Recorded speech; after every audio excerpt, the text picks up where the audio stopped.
దినాలలో అన్నిటికీ ఇంపార్టెన్స్ ఇస్తున్నారు.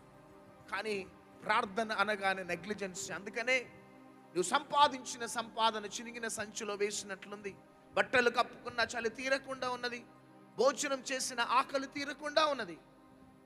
కారణం ఒకటే, నువ్వు క్రైస్తవుడివి, క్రైస్తవ కుటుంబానికి చెందినవాడివి, వర్తమానాలు వింటున్నావు, కానీ ప్రార్థనకి ఇంపార్టెన్స్ ఇవ్వకపోవటమును బట్టి అపవాది అయిన సాతాను గర్జించు సింహం వలె ఎవరిని మృంగుతున్నాను వెతుకుతూ తిరుగుతున్న ఈ భయంకరమైన దుర్దినాలలో తెలియకుండానే అపవాది యొక్క కబంధ హస్తాలలోకి మనం వెళ్ళిపోతుంటాం. ప్రార్థన లేని విశ్వాసి అపవాది చేతిలోకి వెళ్ళిపోతాడు. ఈవెన్ దైవజనులమైన మాకు ప్రార్థన లేకపోతే మేము కూడా చీకటిలోకి వెళ్ళిపోతాం. అందుకనే first, second, third, fourth complete చేసుకొని మీ ముందున్న నేను అదే మందిరంలో అక్కడ కూర్చొని రాత్రి పగళ్ళు ఏడ్చిన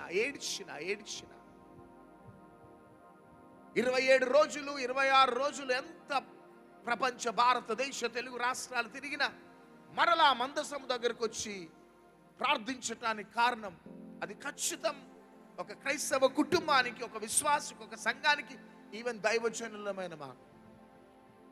అందుకనే దేనికి ఇంపార్టెన్స్ ఇచ్చినా ఫైనల్గా నేనైనా ఆ దైవ సేవకురాలని ఇప్పటిదాకా నా కుటుంబ ప్రార్థనలో కూర్చొని నా బిడ్డలకు నేర్పించి మీ స్టేజ్ ముందు మీ ముందు నేను ప్రాక్టికల్గా నిలబడి మాటలు నేను చెప్తున్నాను.